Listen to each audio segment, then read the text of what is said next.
बात करने जा रहे हैं एक नया अकाउंट के बारे में।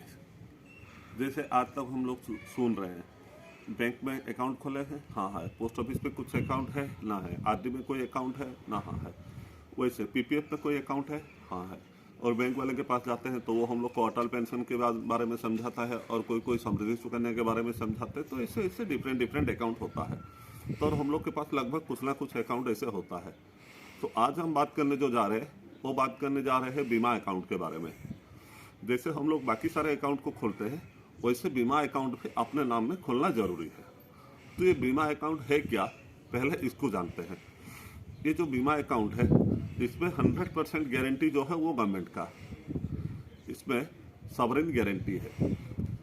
उसके बाद बीमा अकाउंट में क्या होता है, फॉर एग्जांपल के लिए जैसे पीएफ में अगर हम लोग पैसा डालते हैं तो 7.1 कंपाउंडिंग इंटरेस्ट में होता है। फिर आगे में जो रेट ऑफ इंटरेस्ट रहेगा उसी हिसाब से कंपाउंडिंग वो बढ़ते जाएगा। अगर समृद्धि सुकन्या में पैसा डालते हैं तो उसमें भी कंपाउंडिंग इंटरेस्ट होता है। अगर अटल पेंशन योजना में डालते हैं तो उसमें भी कंपाउंडिंग इंटरेस्ट होता है। प्रधानमंत्री व्यय योजना अकाउंट खोलते हैं तो उसमें भी इंटरेस्ट का बात होता है। तो ये बीमा अकाउंट में भी जो इंटरेस्ट है ये एक ऐसा है, मान लीजिए आज के दिन में हम 50,000 रुपया बचा रहे हैं तो गवर्नमेंट अपने अकाउंट में फिर 50,000 रुपया ऐड करता है। मतलब हमने बचाए 50,000 रुपया और अपना अकाउंट में हुआ 1 लाख रुपया। फिर दूसरे साल में हमने बचाए 50 और इधर में गवर्नमेंट ने ऐड किया 50। तो वैसे करके 1 लाख रुपया हर साल वो डिपॉजिट होते होते जा रहा है। इसमें हम लोग को डिपॉजिट करना रहता है 16 साल। 16 साल में हमने 50-50 करके अगर हम लोग देखेंगे तो 8 लाख रुपया हमने डिपॉजिट किए, गवर्नमेंट ने अपने तरफ से 8 लाख रुपया डिपॉजिट किए। उसके बाद और आगे का टाइम जो है हमको भरना नहीं है पैसा, लेकिन अपने खाता में गवर्नमेंट 1 लाख रुपया करके ऐड करते जाएगा। हम 50,000 बचा रहे थे और उधर से 50 आ रहा था तो मिलके 1 लाख हो रहा था। लेकिन 16 के बाद हमको पैसा नहीं भरना है, लेकिन गवर्नमेंट अपने से 1 लाख रुपया उसमें ऐड करते करते चलेगा। तो अगर हम लोग 25 साल में देखेंगे तो 25 साल में हमने डिपॉजिट किया 8 लाख रुपया, लेकिन हम लोग को 25 लाख रुपया गवर्नमेंट दे रहा है। और उसी बीच में हमने 25 साल तक गवर्नमेंट के साथ टर्म एंड कंडीशन मेंटेन करके रखे बोल के गवर्नमेंट हमको एडिशनल 2 लाख रुपया एक्स्ट्रा दे रहा है। मतलब हमने बचाए 8 लाख रुपया और हमको मिला 27 लाख रुपया। और इस पर एडिशनल 2-4 बेनिफिट है जो दूसरे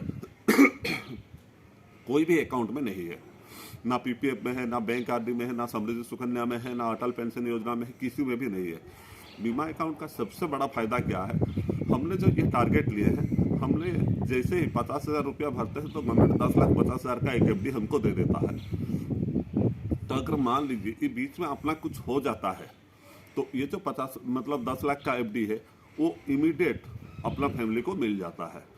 अगर मान लीजिए वो बीच में अगर एक्सीडेंट हो गया और बाय द वे हम लोग अपंग हो गए, एक्सीडेंट के चलते अपंग हो गए और हम लोग आगे काम नहीं कर सकते हैं, तो उसमें क्या होता है, जो गवर्नमेंट है वो क्या करता है, आगे से अपना प्रीमियम को माफ कर देता है। हम लोग को 1 भी रुपया प्रीमियम भरना नहीं पड़ता है। लेकिन हर साल हम लोग को 1 लाख रुपया गवर्नमेंट देता है चलने के लिए, और अपना खाता में जैसे 1 लाख रुपया ऐड होते रहना चाहिए वो कंटिन्यूसली ऐड होते रहता है। और बाद में 25 साल में हम लोग को वही 27 लाख जो मिलने वाला है वो पैसा को पूरा मिल जाता है। मान लीजिए अगर बीच में हमको कभी इमरजेंसी आता है केस का तो हम लोग अपना बीमा अकाउंट से लोन भी कर सकते हैं। तो ये बीमा अकाउंट का इतना सारा बेनिफिट है। तो अपना फाइनेंशियल एडवाइजर से सलाह करें या फिर अपना नियर बाई डियर में अगर जो भी है उनसे अच्छा से सलाह करें और ये बीमा अकाउंट ज़रूर अपनाएं। क्योंकि बीमा अकाउंट सिर्फ हमारे लिए नहीं, हमारे साथ हमारा फैमिली के लिए, जो बच्चे का एजुकेशन, बच्चे का मैरिज, उसके लिए एक गारंटेड फंड जो बीमा अकाउंट से आएगा वो दूसरा कहीं से भी नहीं आएगा। समृद्धि सुकन्या में भी अगर पैसा रखते हैं तो कल के दिन में हमको कुछ होता है तो भी हमको पैसा बचाना जरूरी है। अगर पीएफ में पैसा रखते हैं तो कल के दिन में कुछ हो जाता है तो जितना पैसा बचाया है उतना इंटरेस्ट मिलेगा, लेकिन कुछ एक फिक्स अमाउंट पहले से गारंटी नहीं होता है। और बीमा अकाउंट से शुरू का दिन से ही फिक्स अमाउंट गारंटी हो जाता है।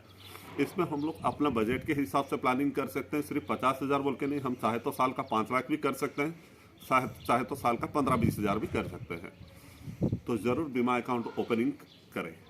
और अगर ये वीडियो आपको अच्छा लगा है तो अपना फ्रेंड सर्कल में शेयर करें और सब्सक्राइब करें। Thank you.